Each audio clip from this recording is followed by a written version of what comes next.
Pikirkan dulu, selidiki dulu, cari buktinya dulu yang akurat, baru kamu tangkap. Jangan kamu tangkap dulu baru cari bukti. Udah kamu salah tangkap, bukti asal-asalan. Gara-gara kelakuan kamu, seluruh anjing Indonesia itu menanggung rasa malunya. Bahkan yang tidak tahu apa-apa pun kena imbasnya. Pakai otak nggak kamu kalau bekerja itu? Kemarin aku suruh kamu itu untuk menangkap babi dan gerombolannya yang suka mengganggu tanaman petani. Ini malah yang kamu tangkap burung yang sedang buat sarang. Otak kamu itu di mana? Kamu bisa kerja nggak? Bang Rasman, ada yang komen tuh, katanya Bang Rasman ganteng katanya. Kalau boleh tahu, emangnya muka Bang Rasman seperti apa sih? Muka saya seperti kura-kura ninja. Seperti apa? Seperti apa? Kura-kura ninja.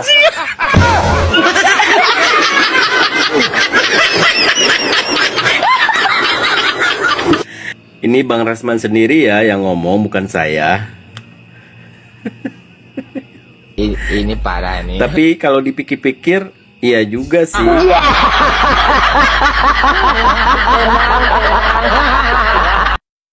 Halo teman-teman, kembali lagi bersama saya di Freddy Kako Channel.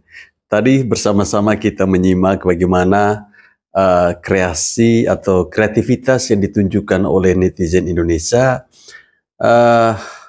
terkait dengan video tadi ya, di mana seekor anjing yang tampak begitu malu-malu ya saat diceramahin oleh pemiliknya.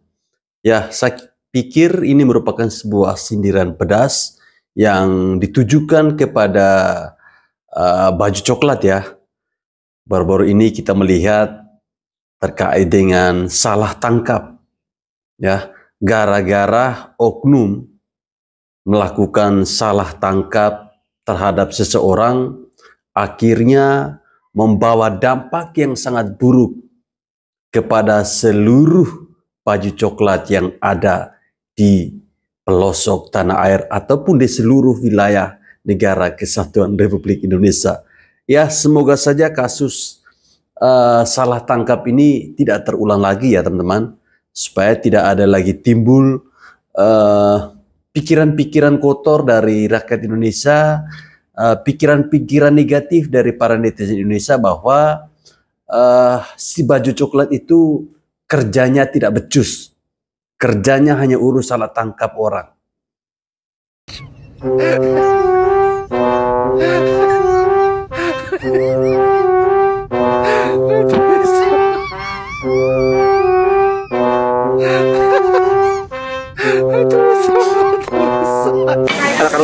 Seperti apa itu Pak? Ya, tes DNA-nya udah 99%. Kalau 99,9 berarti selesai. Nggak ada problem.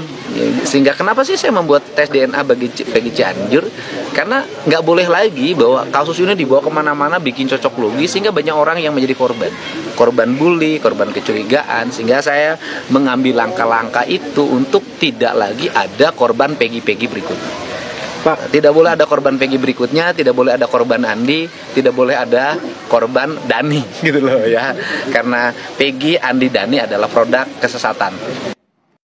Nah, itulah tadi hasil tes DNA dari Peggy Cianjur yang sudah dipastikan 99,9% Peggy Cianjur itu adalah anak Pak Cecep. Wis, kita gak usah fokus tentang Peggy Perong, Dani maupun Andi ya lor. Itu hanya karangan produk sesat dari si Sudirman yo. Wis, kita fokus saja untuk 7 terpidana. Jika memang ketiga DPO itu tidak ada, berarti yang 7 ditahan sekarang itu juga harus dinyatakan batal dan tidak sah. Mari kita kawal kebebasan 7 terpidana. Entah hasil tes DNA, kita nggak usah hiraukan, nggak usah percaya lagi mau ada Peggy Perong atau Peggy siapapun. Itu nanti takutnya nanti yo, kalau kita suruh Pak Polisi untuk nangkap si Peggy itu ya, takut terjadi korban lagi. Wes kita fokus yang tujuh aja, masalah DPO atau pelaku siapa yang melakukannya yo. Wes gak usah diurusi. Yang penting kita kawal kebebasan tujuh terpidana ya lur. Wes ngono ae iku hasile. Anake Pak Cecep ngono ae lur, anake Pak Cecep. Permisi, assalamualaikum warahmatullahi wabarakatuh. Maaf Pak Deddy Mulyadi, maaf banget. Kali ini saya sedikit agak berbeda dengan statement dan Pak Deddy Mulyadi ya. Khusus buat tes DNA aja. Kalau untuk yang lain, saya akuin Pak Deddy itu the best banget, asli the best. Pokoknya menurut saya pokoknya luar biasa, tiada yang lain. Tapi kalau untuk tes DNA, maaf banget Pak Deddy, saya kurang percaya dengan adanya tes DNA yang telah dilakukan oleh Pak Deddy Mulyadi gitu. Kenapa alasan saya tidak percaya? Yang pertama, Bapak mungkin tidak mengadakan pengawalan waktu tes DNA dan pengambilan tes DNA. Yang pertama dari pihak kepolisian itu tersendiri, polisi dari luar Pak, maksud saya bukan daerah Jawa Barat gitu ya kan, maksudnya dari luar gitu, dari dari Pulau Jawa terus dari mana kayak gitu, yang jelas bukan dari Jawa Barat kayak gitu. Kenapa? Karena yang saya lihat di sini, kasus sebesar ini aja dari tahun 2016 ke 2024 aja bisa ditipulasi semuanya gitu, bisa direkayasa semuanya gitu dari awal sampai sekarang. Nah jangankan cuma tes DNA gitu Pak Deddy ya kan, jadi semuanya bisa diolah alih gambreng gitu.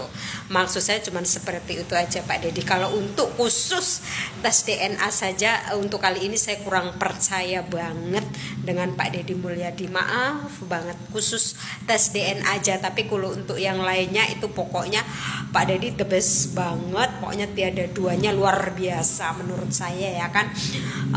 Karena selama ini saya juga mendukung Pak Deddy gitu, tapi kalau untuk khusus tes DNA aja kali ini maaf banget, saya kurang percaya gitu, 99% gitu saya yakin sekali di sini. Maaf ya Pak Deddy. Untuk semua netizen dan seluruh rakyat Indonesia, mungkin ada yang ada yang berpikiran seperti dengan saya, mungkin ada yang tidak gitu ya kan. Kalau yang sepemikiran ya silahkan, kalau tidak ya silahkan gitu, karena kita sebagai warga negara Indonesia dan kita sebagai rakyat juga berhak untuk bersuara seperti itu. Permisi ya Pak Deddy, maaf banget sekali lagi. Wassalamualaikum warahmatullahi wabarakatuh.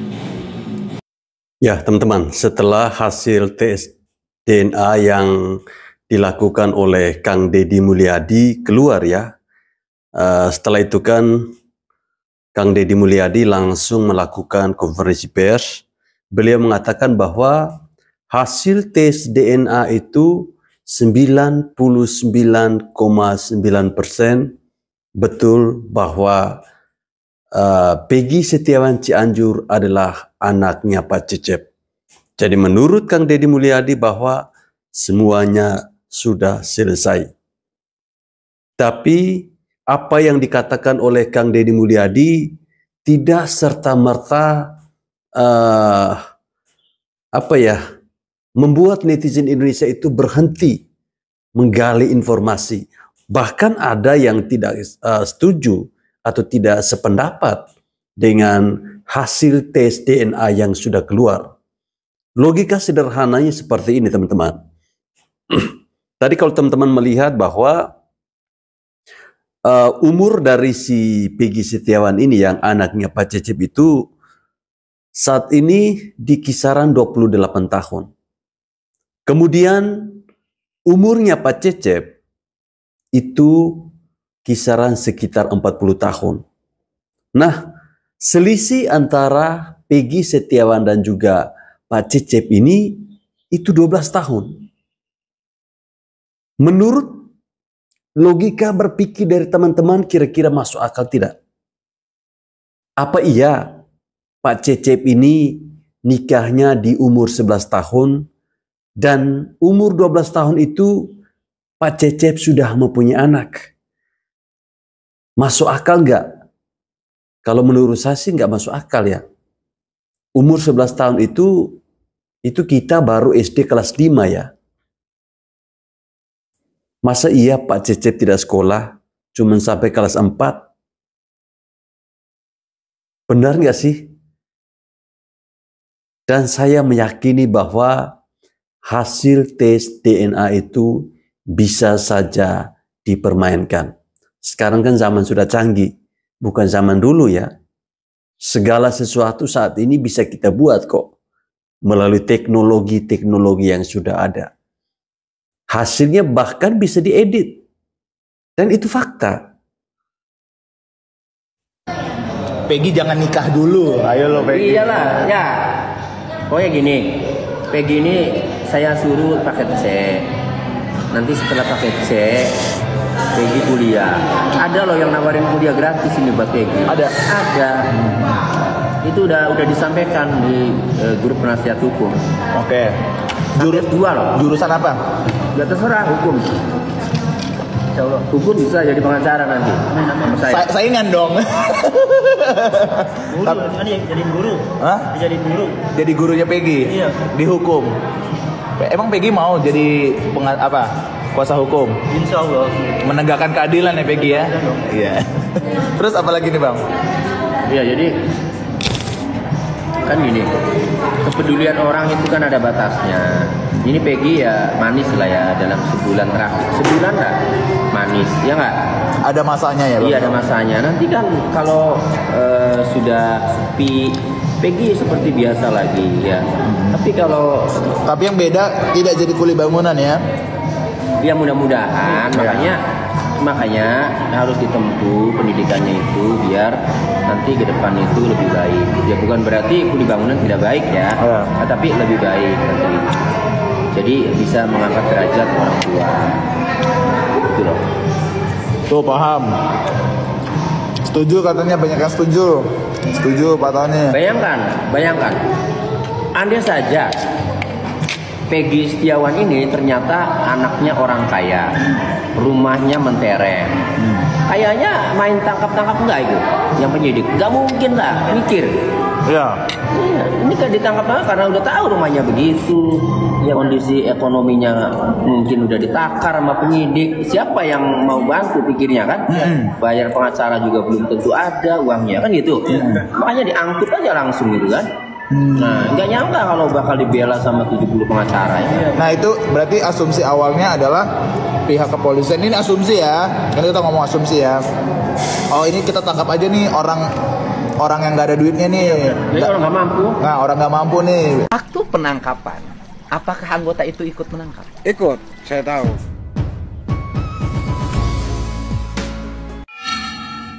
Apa yang ingin Bapak ceritakan pada saya? Ya, saya dengar itu mau tanya, waktu persidangan tuh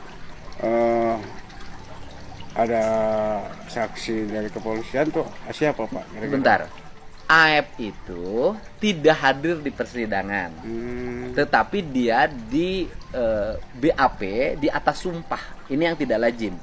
Biasanya orang disumpah itu ketika di persidangan.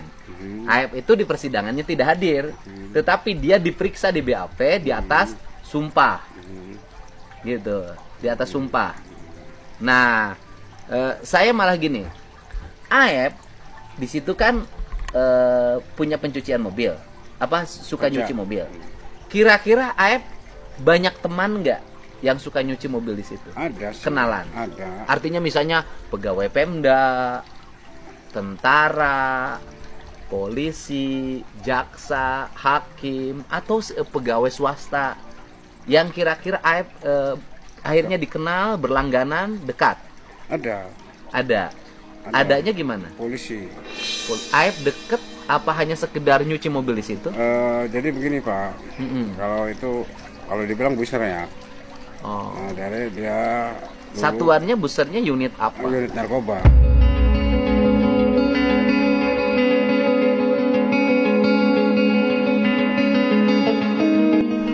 narkoba. Jadi AF itu dekat dengan anggota polisi, ya kan, satuan unit narkoba. Ya. Oke, dari mana Bapak tahu bahwa dia anggota unit narkoba? Dia kan sering minum tuh Bapak tuh. Bapak Siapa? Itu tuh. Polisi itu? Ya. Sering minum di mana? Di saya beli.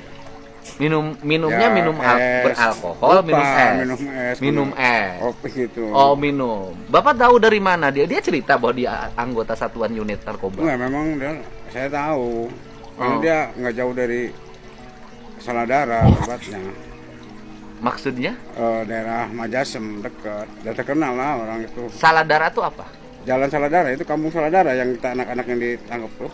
Oh, maksudnya dia suka di Saladara? Enggak, dia tinggal di Majasem di Nuansa. Dia orang Majasem. Iya. Ya kan, anggota unit satuan narkoba ini orang Majasem. Ya, dia langganan ke AF. Tinggalnya di Majasem. Tinggal di Majasem. Bapak tahu nggak dia tinggal di mana? Kalau saya suatu saat tunjukin foto, atau Bapak tahu nggak wajahnya? Ingat? Tahu, nggak? masih ingat. Masih ingat. Orang sana. Kalau saya cari data satuan unit narkoba Cirebon pada tahun 2016. Bapak saya liatin fotonya, Bapak pasti kenal. Nah, Oke. Jadi AF orang itu suka makan di tempat Bapak. yang mana? Yang polisi itu. Polisi nggak makan sih nggak, Pak. Suka minum. Kalau cuci motor, dia mampir minum dulu. Dia pakai saya. motor, pakai mobil?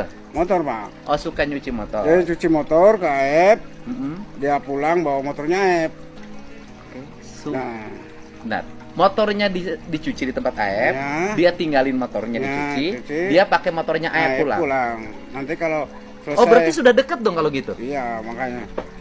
Kalau sudah selesai, dia anterin ke sana, dia ambil motornya AF. Oh, AF itu punya hubungan dekat, hubungan emosi karena langganan nyuci motor dengan anggota Sat Narkoba itu. Cuman Bapak nggak tahu namanya? Tahu. Namanya? Tahu. Bapak tahu namanya ya? Tahu. Oke. Nanti bisikin ke saya namanya.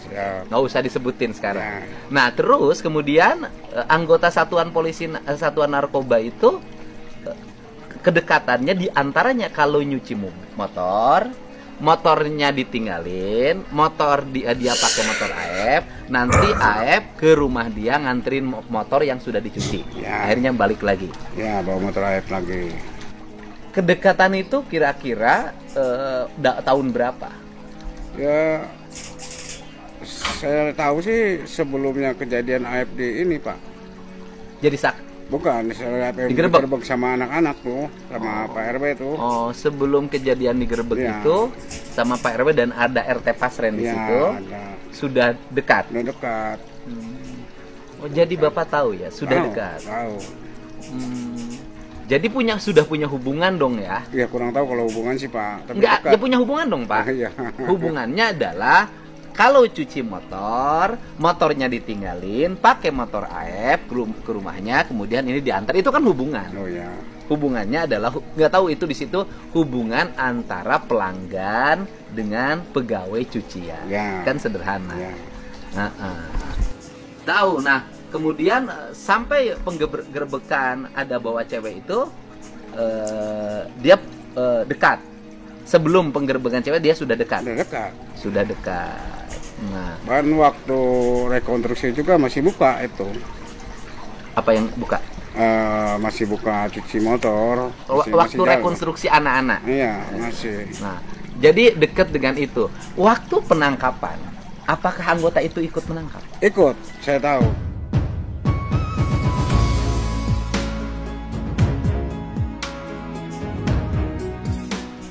Malah saya tanya, Pak ada apa? Udah diem aja, Beh. Itu. Jadi waktu penangkapan anggota itu ada. Ada. Jadi kalau begitu, gitu kan, AF itu diminta informasi atau memberikan informasi? Kurang tahu, Pak, kalau gitu sih. Kurang tahu saya kalau soal masalah itu. Oke. Kurang tahu ya? Kurang tahu. Cuman AF itu sudah punya kedekatan sejak lama dengan anggota satuan narkoba yang namanya nanti Bapak ceritain ke saya, tidak diposting. Oh, gitu ya. Teman-teman, sungguh mulia hati pengacara Tony ya. Dia memberikan sebuah saran kepada Peggy Setiawan bahwa jangan dulu nikah ya. Sebaiknya Peggy Setiawan itu ikut dulu paket C, kemudian bisa melanjutkan kuliah, dan bahkan sebuah cita-cita yang menurut saya sangat masuk akal ketika Peggy Setiawan ingin menjadi pengacara dan dia ingin jadikan pengacara Tony sebagai gurunya. Ya, respon yang sangat positif diberikan oleh pengacara Tony. Dia mengatakan bahwa ya selagi sekarang mungkin sebulan ke depan Peggy ini masih terasa manis. Jadi masih ada orang-orang yang memperhatikan dia. Bahkan ada orang yang ingin membiayai sekolahnya Peggy sampai kuliah. Artinya ini mungkin hasil dari buah kesabaran yang ditunjukkan oleh Peggy Setiawan selama beliau berada di dalam penjara ya. Selama 1 bulan. Memang ini orang agak lain ya. Mungkin satu-satunya di dunia mantan narapidana salah tangkap yang ketika menang atau bebas melalui proses yang namanya pra-peradilan, dia kemudian menjadi sorotan dan bahkan dia diperlakukan sama seperti seorang artis. Ya. Jadi karismanya seorang Peggy Setiawan ini sungguh luar biasa ya. Dia ini sebenarnya cerdas, pintar. Cuman ada yang bilang katanya cara berbicaranya ini yang terlalu cepat. Ya mungkin ini bisa menjadi masukan buat Peggy Setiawan bagaimana cara berkomunikasi yang baik ya. Kita doakan saja teman-teman, semoga cita-cita mulia dari Peggy Setiawan ingin menjadi pengacara hebat bisa segera terkabulkan. Masih tuli kalian jadi manusia, masih buta kalian jadi manusia. Ingat, semua video-video saya mengungkapkan fakta yang sesungguhnya, tapi kalian tidak mau mendengar. Bahkan kalian tetap menuduh saya adalah orang suruhan atau orang yang dibayar oleh pihak Cecep atau Peggy. Mana pengabdi Widya? Keluar semua di sini coba kalian. Apa komentar kalian? Narasi kalian?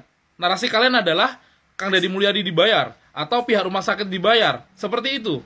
Makanya Kang Deddy bilang, kalau kalian masih nggak percaya, cari lab sendiri, bayar sendiri. Sudah menjelaskan, Kang Deddy sudah membantu. Yang kalian percaya ini siapa? Kang Deddy apa Widya si tukang hoak? Sedangkan Kang Deddy Mulyadi ini orang yang take action dalam kasus ini, yang benar-benar melakukan pencarian fakta, yang dia benar-benar melakukan itu. Sedangkan Widya cuma koar-koar dan hoak dari apa? Dari cocologi yang sudah ada di netizen, dikumpulkan sama dia, diomongkan kepada kalian, dan kalian menganggap itu adalah pahlawan. Kalian tuh yang sadar harusnya. Kalian dibohongi oleh tukang hoax seperti dia. Saya tanya kepada kalian, ada satu kata-kata Widya yang benar? Yang mana? Yang katanya sempat menuduh Peggy ini kabur. Kabur kemana? Dia di tol itu, waktu itu, di rest area itu, menuju ke rumah Kang Deddy Mulyadi. Mana ada kabur? Dia masih ada di rumah. Ngejogrok tuh dia di rumah. Sadar dong kalian, dia tuh hoax doang. Manusia satu itu tukang hoax. Dari dulu memang tukang hoax aja. Ada yang pernah punya pikiran yang sama nggak sih dengan saya? Bertanya-tanya siapa sih Bang Peggy Setiawan ini sebenarnya? Kok kenapa seolah-olah semesta ini turun tangan untuk membantu dia keluar dari masalahnya? Sementara dia kan hanya orang biasa, terlahir dari keluarga yang biasa-biasa saja. Pekerjaannya pun biasa-biasa saja. Tapi kenapa Allah menggerakkan para netizen, para pengacara, para pejabat turun tangan membantu dia untuk keluar dari masalahnya? Dan ternyata inilah jawabannya. Ini anugerah banget buat gitu, luar biasa gitu. Itu tasbih dari tahanan. Siap. Ini memang kebiasaan dulu semenjak kerja bangunan bawa tasbih untuk zikir, atau memang sejak kasus ini? Oh tidak, saya khususkan ini sejak dulu. Jadi saya sempat waktu, misalkan ada waktu luang, saya bisa tasbih. Ternyata Bang Peggy Setiawan ini adalah orang yang begitu baik menjaga hubungannya dengan Tuhannya. Dia selalu berzikir kepada Allah, dan hebatnya itu tidak dilakukan pasca dia masuk penjara.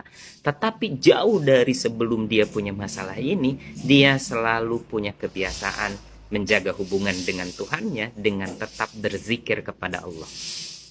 Keren. Dan lihat diri kita.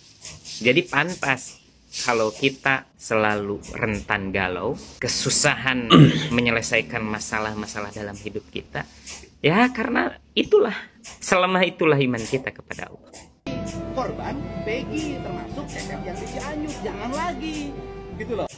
Siapa yang bilang kalau Kang Deddy Mulyadi itu penegak kebenaran, membela orang miskin, dan mencari fakta yang sesungguhnya? Kan kalian yang bicara.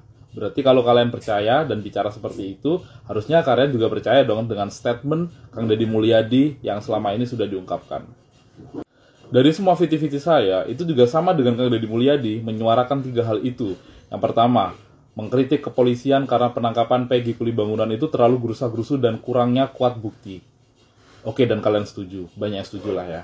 Yang kedua, kejanggalan tentang 7 terpidana itu juga kalian oke, sedikit percaya lah ya. Dan yang ketiga, ketika saya memberikan fakta-fakta tentang Peggy Cecep itu bahwa anaknya Cecep bukan anak dari Sunjaya, tapi kalian malah membuli saya, menuduh saya dibayar, dan saya adalah timnya Sunjaya. Ketika saya berbicara atau membuat VT, itu saya akan melakukan pencarian fakta sebelumnya. Jadi saya tidak asal bicara. Bukan seperti Bu Widya yang penyebar hoak itu. Oh iya, dan Ibu Widya sekarang malah menyarankan untuk tidak tes DNA. Kan aneh ya? Kan bukannya dia yang awal-awal itu koar-koar harus tes DNA-nya Peggy Cecep. Kenapa? Karena dia takut tahu yang sebenarnya, bahwa memang apa yang dituduhkan dia selama ini itu salah. Nggak tahu lagi ya, kalau nanti dia misal membuat narasi baru lagi, semua dibayar, pihak rumah sakit dibayar, bahkan Kang Deddy Mulyadi juga dibayar oleh pihak Cecep. Mungkin itu akan narasinya dia yang baru. Buat kalian, jangan ikuti orang-orang yang sesat seperti itu. Ikuti Kang Deddy Mulyadi itu benar. Dengarkan apa yang dikeluarkan Kang Deddy, fakta-fakta yang diberikan Kang Deddy. Jangan ditolak mentah-mentah karena giringan opini dari orang-orang yang tidak bertanggung jawab atau akun-akun yang suka bikin hoax itu. Untuk mengungkap kasus ini sebenarnya apa yang terjadi di balik semua ini, kawal kasusnya, bukan hoaxnya yang dikawal. Jangan gampang terkecoh atau tergiring opini. Netizen Indonesia itu baik-baik. Saking baiknya sampai dimanfaatin oleh orang-orang yang tidak bertanggung jawab, yang punya punya kepentingan pribadi yang kita nggak tahu kepentingannya apa ya. Ya seperti itu gitu loh. Dan kalaupun nanti ada pelaku yang sesungguhnya, kalian jangan nuduh sembarangan orang. Yang ada malah pelaku sesungguhnya itu ya malah aman-aman aja, karena semakin kalian seperti itu tuh semakin mengaburkan sebuah kasus yang sebenarnya gitu loh. Nggak tahu entah pelaku pembunuhan atau pelaku manipulasi hukum atau rekayasa kasus atau apa segala macam, kita nggak tahu. Pada intinya ketika kalian malah menuduh si A, si B, si C, itu sama dengan mengaburkan sebuah kasus ini. Makanya kembali kepada kasusnya, jangan hoaxnya. Ya teman-teman, abang kita yang satu tadi dia mempertanyakan soal kebenaran ya antara 2 sosok yang viral atas kasus Vina dan Eki. Siapa lagi kalau bukan Kang Deddy Mulyadi dan juga Ibu Widya. Dia mempertanyakan bahwa sekarang kalian percaya siapa? Percaya Kang Deddy Mulyadi ataukah percaya Ibu Widya? Tentunya terkait dengan hasil tes DNA yang sudah keluar ya. Ya, kalau saya secara pribadi, saya belum bisa mempercayakan hasil tes DNA itu.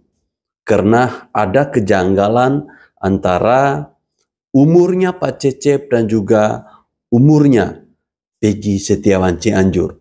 Selisih 12 tahun itu yang menjadi bukti kuat bahwa hasil tes DNA tidak bisa menjadi jaminan bahwa Peggy Setiawan itu adalah anaknya si Cecep. Hasil tes DNA bisa dirubah. Tetapi data yang tercantum pada akte kelahiran itu adalah sebuah data murni yang disampaikan oleh pihak keluarga. Bahwa saya lahir tahun sekian.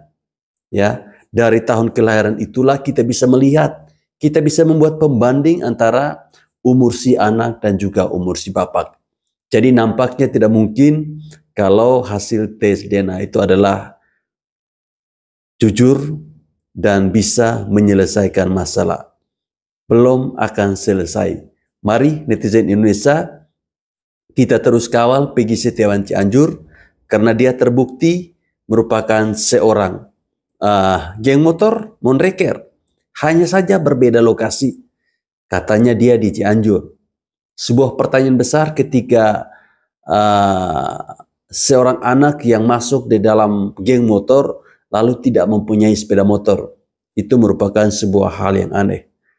Nah, bagaimana pandangan dari teman-teman terkait dengan beberapa video-video yang saya tampilkan tadi? Silahkan menulisnya di bawah kolom komentar ya. Terima kasih telah menonton video ini. Salam hormat dari saya. Salam waras.